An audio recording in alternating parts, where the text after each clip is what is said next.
This lesson covers a topic that we call the dirty dozen, the most common causes of mistakes in the workplace. The first thing we will look at is lack of communication.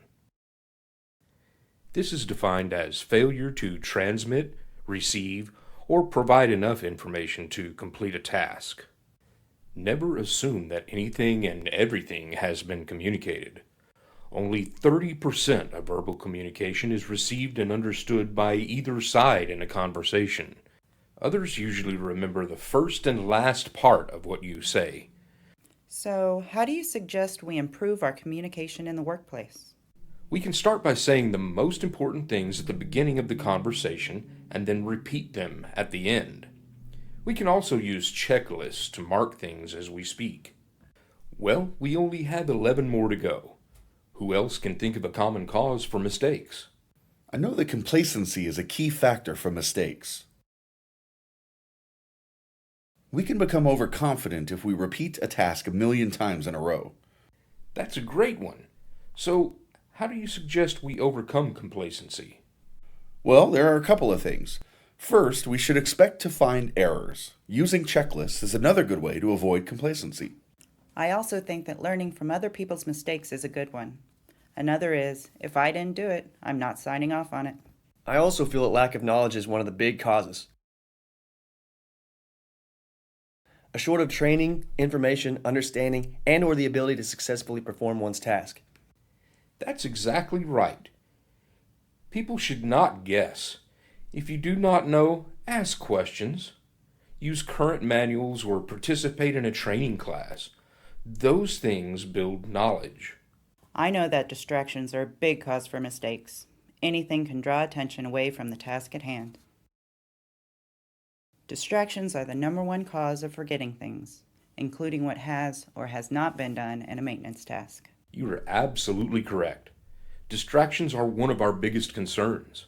So, how do you suggest that someone get back in the groove, so to speak, after being distracted? I can suggest a couple of things. Using checklists to mark tasks as we go would be one way. Also, go back 3 steps when restarting your work. We are in here discussing how to avoid mistakes, and we are acting as a team. What about lack of teamwork? Do you think that it can be a cause for mistakes? Oh, without a doubt. Well, of course. Absolutely yes. Then I believe that we should define what lack of teamwork is, and then think of ways to promote better and more solid teamwork. I understand the definition of teamwork as working together to complete or achieve a common goal. Do you agree? Totally. I do. Great. Now, how can we promote good teamwork? I would say first and foremost, everyone on the team should discuss how the task is to be carried out, and their role should be clearly defined. Trusting your teammates is also very important. Make sure that if someone doesn't know something, that it is okay to ask questions. Does anyone think that the lack of resources could be cause for mistakes? Without a doubt. Just think about it. Not having enough people, parts, equipment, or documentation could all be determining factors for mistakes. I agree. Having a plan for pooling or loaning parts and or people is a smart way to work. Knowing what you need before you need it. Great job, everyone. We're halfway there, but I'm getting tired. Which leads us to our next cause, fatigue. Physical or mental exhaustion can cause mistakes. Having others check your work and watching for symptoms of fatigue in yourself will avoid the pitfalls of fatigue. Okay, I'm going to throw another one out here. What about pressure? I know that when I make mistakes, it's sometimes because I've felt pressure. Well, I can relate to that. Here are a couple of things that I do in order to relieve that pressure. I communicate the concerns that I have. I ask for extra help, and I put safety first. One thing I had to overcome was a lack of assertiveness. I failed to speak up or document concerns about instruction, orders, or the actions of others. I had to learn to express my feelings in a positive, productive manner. I also learned that I need to try to solve one issue at a time and not everything at once. Also, lack of awareness. Failing to recognize a situation, understand it, and predict the possible results or consequences. Big factors for making mistakes. So, what adjustments did you make? I made sure that there were no conflicts with anything that was existing.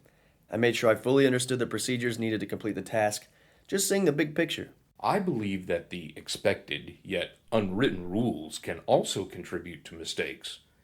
We sometimes call them norms. That is a good one.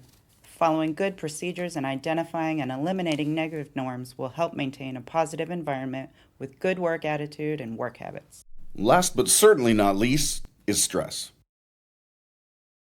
It is defined as a physical, emotional, or chemical factor that causes physical or emotional stress. You're right.